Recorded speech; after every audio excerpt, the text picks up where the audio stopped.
नमस्कार दोस्तों, आपका फिर से स्वागत है हमारी चैनल भारतीय हिस्ट्री कलेक्टर में। आशा करता हूं कि आप सब ठीक होंगे। तो आज का हमारा विषय है हमारे प्रिय राम भगवान के राम मंदिर अयोध्या के बारे में। तो जानने के लिए जुड़े रहिए हमारे साथ हमारी चैनल पे और लाइक शेयर और सब्सक्राइब करना ना भूलें। तो चलो शुरू करते हैं आज की हमारी वीडियो।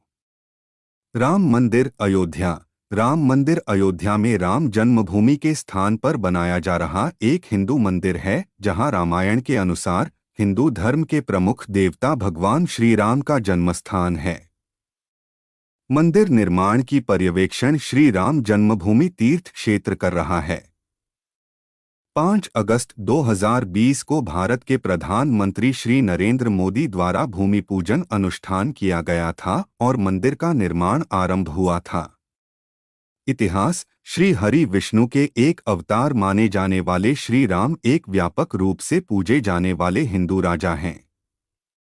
प्राचीन भारतीय महाकाव्य रामायण के अनुसार राम का जन्म अयोध्या में हुआ था। इसे राम जन्मभूमि या राम की जन्मभूमि के रूप में जाना जाता है। 15वीं शताब्दी में मुगलों ने राम जन्मभूमि पर एक मस्जिद, बाबरी मस्जिद का निर्माण किया। हिंदुओं का मानना है कि मस्जिद का निर्माण एक हिंदू मंदिर को खंडित करने के बाद किया गया था। यह 1850 के दशक में ही था जब विवाद हिंसक रूप में सामने आया था। विश्व हिंदू परिषद ने घोषणा की थी कि वह इलाहाबाद उच्च न्यायालय की लखनऊ पीठ द्वारा रोकने के आदेश दिए जाने से पहले विवादित क्षेत्र पर मंदिर की आधारशिला रखेगी। विहिप ने तब उन पर श्री राम लिखी धनराशि और ईंटें एकत्रित की। बाद में राजीव गांधी मंत्रालय ने वीएचपी को शिलान्यास की अनुमति दे दी। तत्कालीन गृह मंत्री बूटा सिंह ने तत्कालीन वीएचपी नेता अशोक सिंघल को अनुमति दे दी। प्रारंभ में केंद्र और राज्य सरकारें विवादित स्थल के बाहर शिलान्यास के आयोजन पर सहमत हुई थीं। हालांकि 9 नवंबर 1989 को विहिप नेताओं और साधुओं के एक समूह ने विवादित भूमि पर 7 घन फुट गड्ढे खोदकर आधारशिला रखी। सिंहद्वार यहां स्थापित किया गया था। कामेश्वर चौपाल बिहार के एक दलित नेता पत्थर बिछाने वाले पहले लोगों में से एक बने। विवाद का हिंसक रूप दिसंबर 1992 में बढ़ गया जब बाबरी मस्जिद का विध्वंस हुआ। विभिन्न शीर्षक और कानूनी विवाद भी हुए, जैसे कि अयोध्या अध्यादेश 1993 में निश्चित क्षेत्र के अधिग्रहण का मार्ग। 2019 अयोध्या विवाद पर उच्चतम न्यायालय का निर्णय लिया गया था कि विवादित भूमि को सरकार द्वारा गठित एक ट्रस्ट को सौंप दिया जाए। गठित ट्रस्ट श्री राम जन्मभूमि तीर्थ क्षेत्र था। 5 फरवरी 2020 को संसद में घोषणा की गई थी कि द्वितीय मोदी मंत्रालय ने मंदिर निर्माण की एक योजना को स्वीकार कर लिया है। राम लल्ला मंदिर के देवता 1989 के बाद से विवाद के अदालती मामले में मुकदमेबाज थे। उनका प्रतिनिधित्व विहिप के वरिष्ठ नेता त्रिलोकीनाथ पांडे ने किया, जिन्हें राम लल्ला का अगला मानव मित्र माना जाता था। वास्तुकार। राम मंदिर के लिए मूल डिजाइन 1988 में अहमदाबाद के सोमपुरा परिवार द्वारा तैयार किया गया था। सोमपुर कम से कम 15 पीढ़ियों से दुनिया भर के 100 से अधिक मंदिरों के मंदिर के डिजाइन का हिस्सा रहा है। राम मंदिर के लिए एक नया डिजाइन मूल डिजाइन से कुछ बदलावों के साथ 2020 में सोमपुर वासियों द्वारा तैयार किया गया था। मंदिर 235 फीट चौड़ा, 360 फीट लंबा और 161 फीट ऊंचा होगा। मंदिर के मुख्य वास्तुकार चंद्रकांत सोमपुरा के साथ उनके 2 बेटे निखिल सोमपुरा और आशीष सोमपुरा भी हैं, जो आर्किटेक्ट भी हैं।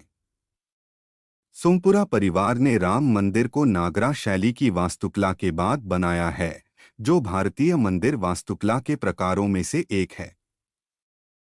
मंदिर परिसर में एक प्रार्थना कक्ष होगा, एक राम कथा कुंज व्याख्यान कक्ष, एक वैदिक पाठशाला शैक्षिक सुविधा, एक संत निवास और एक यति निवास, आगंतुकों के लिए छात्रावास और संग्रहालय और अन्य सुविधाएं जैसे एक कैफेटेरिया। एक बार पूरा होने के बाद मंदिर परिसर दुनिया का तीसरा सबसे बड़ा हिंदू मंदिर होगा। प्रस्तावित मंदिर का एक मॉडल 2019 में प्रयाग कुंभ मेले के दौरान प्रदर्शित किया गया था। निर्माण श्री राम जन्मभूमि तीर्थ क्षेत्र ट्रस्ट ने मार्च 2020 में राम मंदिर के निर्माण का पहला चरण शुरू किया। हालांकि भारत में कोविड-19 महामारी लॉकडाउन के बाद 2020 चीन भारत झड़पों ने निर्माण को अस्थायी रूप से स्थगित कर दिया। निर्माण स्थल के समतल और खुदाई के दौरान एक शिवलिंग, खंभे और टूटी हुई मूर्तियां मिली। 25 मार्च 2020 को भगवान राम की मूर्ति को उत्तर प्रदेश के मुख्यमंत्री योगी आदित्यनाथ की उपस्थिति में एक अस्थायी स्थान पर ले जाया गया। इसके निर्माण की तैयारी में विश्व हिंदू परिषद ने एक विजय महामंत्र जाप अनुष्ठान का आयोजन किया, जिसमें 6 अप्रैल 2020 को विजय महामंत्र श्री राम जय जय राम का जाप करने के लिए अलग अलग स्थानों पर लोग एकत्रित होंगे। यह मंदिर के निर्माण में बाधाओं पर विजय सुनिश्चित करने के लिए कहा गया था। लार्सन एंड टूब्रो ने मंदिर के डिजाइन और निर्माण की निःशुल्क देखरेख करने की पेशकश की और वह इस परियोजना के ठेकेदार हैं। केंद्रीय भवन अनुसंधान संस्थान, राष्ट्रीय भूभौतिकीय अनुसंधान संस्थान और भारतीय प्रौद्योगिकी संस्थान जैसे बॉम्बे, गुवाहाटी और मद्रास मिट्टी परीक्षण, कंक्रीट और डिजाइन जैसे क्षेत्रों में सहायता कर रहे हैं। रिपोर्टें सामने आईं कि भारतीय अंतरिक्ष अनुसंधान संगठन इसरो ने सरयू की एक धारा की पहचान की थी जो मंदिर के नीचे बहती है।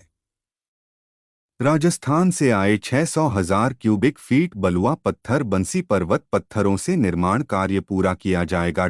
परिवर्तनात्मक समारोह मंदिर निर्माण आधिकारिक तौर पर 5 अगस्त को एक जमीन तोड़ने के समारोह के बाद फिर से शुरू हुआ।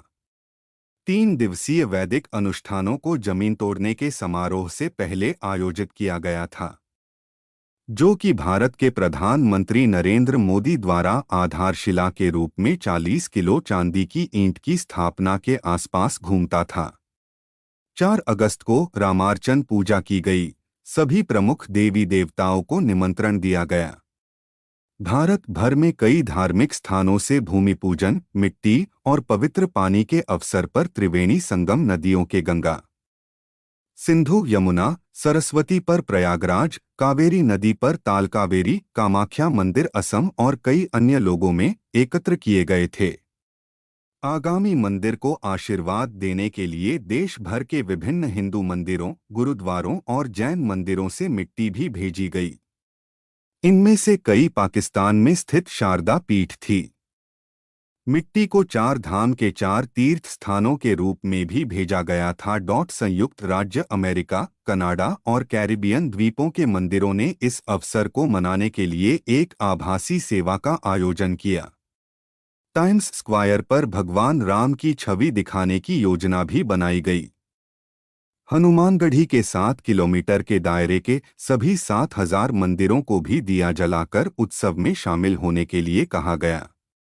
अयोध्या में मुस्लिम भक्त जो भगवान राम को अपना पूर्वज मानते हैं, वे भी भूमि पूजा के लिए तत्पर हैं।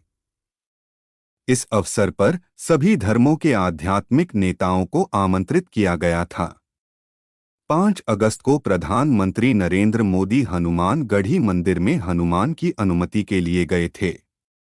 इसके बाद राम मंदिर का जमीनी तोड़ और शिलान्यास हुआ। योगी आदित्यनाथ, मोहन भागवत, नृत्यगोपाल दास और नरेंद्र मोदी ने भाषण दिए। मोदी ने जय सिया राम के साथ अपने भाषण की शुरुआत की और उन्होंने उपस्थित लोगों से जय सिया राम का जाप करने का आग्रह किया। उन्होंने कहा, जय सिया राम का आह्वान न केवल भगवान राम के शहर में बल्कि आज पूरे विश्व में गूंज रहा है और राम मंदिर हमारी परंपराओं का आधुनिक प्रतीक बन जाएगा। नरेंद्र मोदी ने राम मंदिर के लिए बलिदान देने वाले लोगों को भी बहुत सम्मान दिया। मोहन भागवत ने मंदिर बनाने के आंदोलन में योगदान के लिए लालकृष्ण आडवाणी को भी धन्यवाद दिया। मोदी ने पारिजात का पौधा भी लगाया। देवता के सामने मोदी ने एक दंडवत प्रणाम बटा शतंग प्रणाम किया, जो पूरी तरह से प्रार्थना में हाथ फैलाए हुए जमीन पर पड़ा था। कोविड-19 महामारी के कारण मंदिर में उपस्थित लोग 175 तक सीमित थे।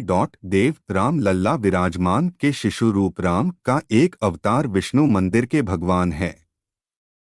रामलला की पोशाक सिलाई की जाएगी। भागवत प्रसाद और शंकर लाल ने शंकर लाल भगवान राम की मूर्ति के लिए चौथी पीढ़ी के दर्जी हैं।